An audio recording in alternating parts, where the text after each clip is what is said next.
Sitting in for Tom is Jane Pauley. Good evening. You're looking live at the world's second tallest buildings in the heart of New York City's financial district. At this hour, more than 500 rescue workers are there on the scene of a massive underground explosion that ripped through the World Trade Center just after noon today, killing 5, injuring at least 300. NBC's John Miller is there now with late information on the cause of today's explosion. John?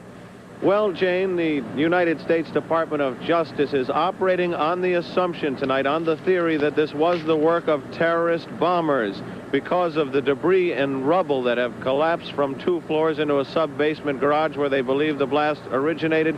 They have not been able to get bomb squad people down there to find the point of origin. Incidentally, this is the same garage that the United States Secret Service uses to store President Bill Clinton's limousine, the one he uses when he travels to the New York metropolitan area. In the meantime, bomb experts here from the FBI's Joint Terrorist Task Force, New York City Police Department Bomb Squad, and the Treasury are assuming because of the force of this blast, the incredible force, that it could only have been done using some kind of vehicle that could carry hundreds of pounds of explosives, a kind of car bomb, as we've seen in cases in Lebanon.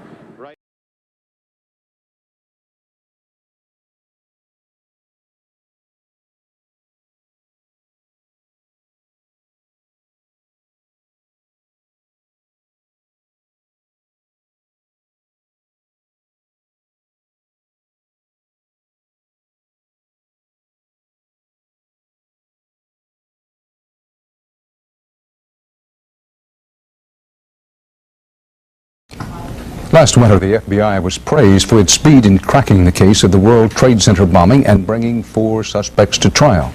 Now, there is some evidence that the FBI may have known of the plot in advance through an informant and might even have stopped the bombing that killed 6 people. Correspondent Jacqueline Adams has the story. FBI agents might have been able to prevent last February's deadly explosion at New York's World Trade Center. They discussed secretly substituting harmless powder for the explosives, but they didn't, according to the FBI's own informant, Imad Salem. Unbeknownst to the FBI at the time, Salem recorded many of his conversations with his handlers. I'm holding 903 pages of draft transcripts. William Kunstler represents Sheikh Omar Abdel Rahman and several others charged with conspiring to blow up a series of New York City landmarks 4 months after the World Trade Center bombing. That case has not yet gone to trial. Kunstler confirmed newspaper reports of the Salem transcripts. In one, Salem complains to an FBI agent, "Since the bomb went off, I feel terrible. I feel bad. I feel here is people who don't listen."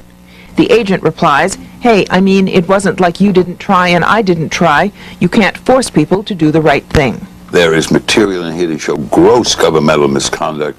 Today, attorneys for the defendants in the ongoing World Trade Center bombing case formally asked for the transcripts of Salem's tapes. Quite frankly, beyond me, why now, the 4th week into the trial, we still don't have these materials. Prosecutors have refused to comment publicly, but legal experts say the defense may have no right to those transcripts. It's not a defense to a crime to say, if only the government had stopped me, I wouldn't have done it.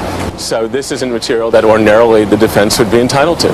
In court today, a witness from the Ford Motor Company linked debris recovered from the explosion site to a Ford van where defendant Mohammed Salama was arrested less than a week after the bombing.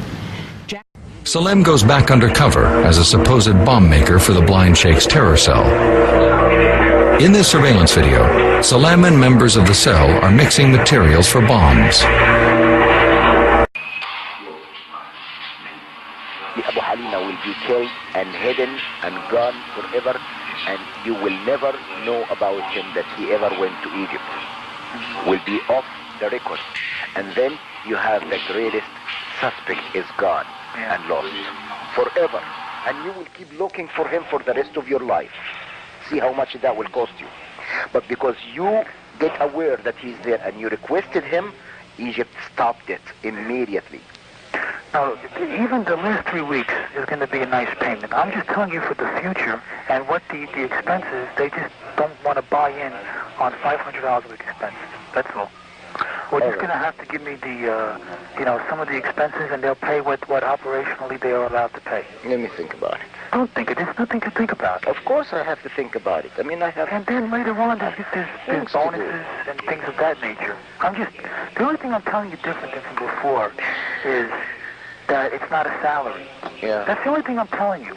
That is different than what we were doing anyway. Yeah. Okay?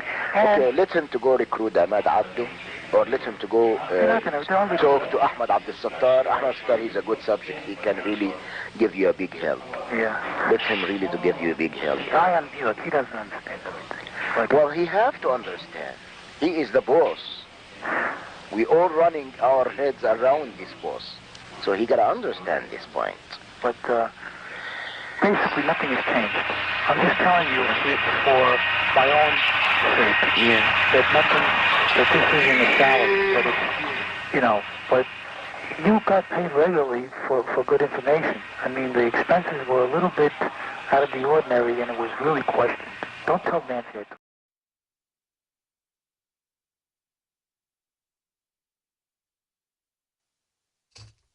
Speaking of that, Ahmad Salam, I'm really excited about this big interview, who was the FBI informant, and he was with the Egyptian CIA, who infiltrated the mosque that was planning to blow up the World Trade Center, and then the FBI basically had Salam help them build a real bomb despite his protest, then gave him real detonators. He tried to stop the bombing and was told to stand down. He knew he was being set up, so he recorded the FBI. Famously, the tapes have been released, saying, go ahead. He was given a big settlement in that as well by the federal government when they tried to demonize him, and he had the evidence. He is a listener of the broadcast, and I'm excited that he's going to be coming on the broadcast. He sent me this about 6 months ago to Alex, hoping that one day we can talk. Ahmad Salam. He is going to be coming on the broadcast today inside False Flag Terror. Because it's still false flag if you go find a bunch of crazy jihadis and then open every door for them and cook them a bomb and give them detonators. By the grace of God, the two idiots they had parked the truck did not park it where they were told, or could have taken out one of the main support columns and brought down one of the World Trade Center towers. You know that happened again 9 years later. In 2001, September 11th. This is a big interview with Ahmad Salam, the untold story of Al-Qaeda, the FBI, and the CIA in America. This is the stuff Hollywood movies should be made of. Back in 1993, right after the first World Trade Center attack, I remember listening to local talk radio where a talk show host was discussing Ahmad Salam, the FBI informant, the former Egyptian military colonel who went undercover for the FBI and infiltrated the first al-Qaeda cell on American soil in New York City during the 93 World Trade Center bombing. He also penetrated the headquarters of al-Qaeda in America under the leadership of the blind sheikh Omar Abdel Rahman and the underground terrorist cell who was planning to blow up the landmarks in New York City and became the government star witness in the Day of the Terror trial. He is the author of Undercover, The Untold Story of Al-Qaeda, the FBI, and the CIA in America. ahmadsalem.org. I've read the book. It came in a few weeks ago. Extremely powerful information. Now, folks, we're going to recap today in the next 50-something minutes what happened in 93. He sent a lot of photos and clips for TV viewers. For radio listeners, you can go to Infowars.com/show and find the free video feed. Or by tomorrow, we'll have an archive of this on the front page of PrisonPlanet.com and Infowars.com. But this guy is a patriot for freedom. He'd worked in intelligence operations, fought extremists in the Middle East. Egypt, one of our biggest allies, as you know, betrayed, set up, turned over to radicals, and the military came in and ousted them. It's a destabilization program that's going on. Well, he came over here when Egypt was one of our staunchest allies, and helped infiltrate these groups. And it even came out in the New York Times. I'm going to show TV viewers this. Radio listeners can look it up.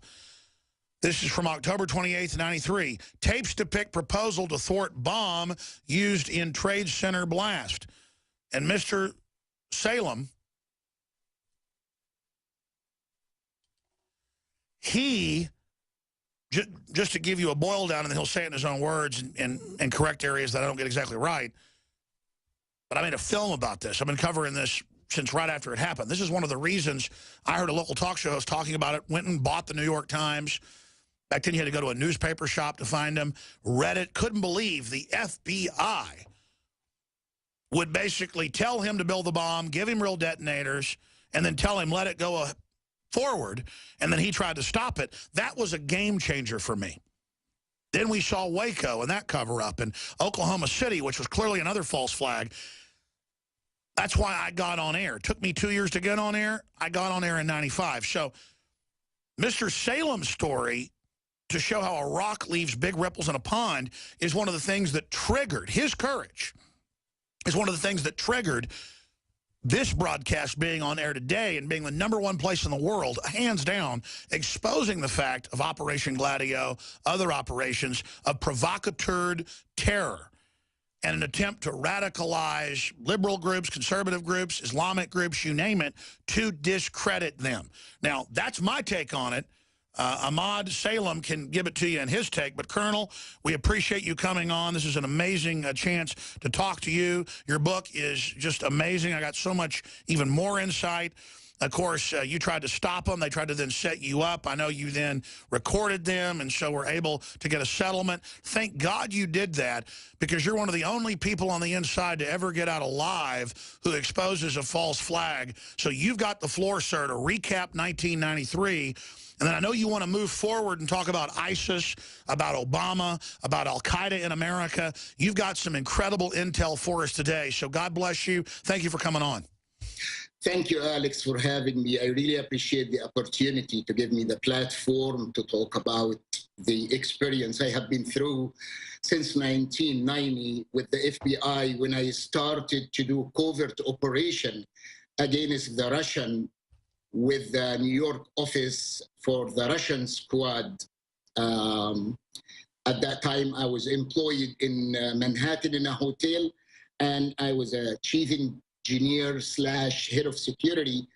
And I was approached by one of the FBI agents in the counterterrorism in the Russian squad, and she requested my cooperation.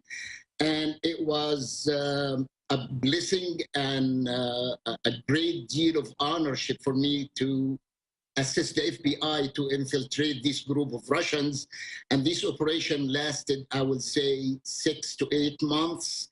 And after that, Nancy Floyd, the FBI agent who did recruit me to do that operation, moved me to the INS. I did another operation covertly with the INS. It resulted into 72 arrests. And then I moved into the terrorist squad. And that's at the beginning of my involvement with the JTTF, which is the Joint Terrorist Task Force, the New York office. There is few things I would like to correct it, that so many news outlets reported that I went to the FBI, I knocked the door, I said I have information. That's a false information. Actually, the FBI came to my office in the hotel at that time and requested my cooperation, and I was completely honored to do it with no return or no payment or no nothing, because I did my job as a U.S. citizen.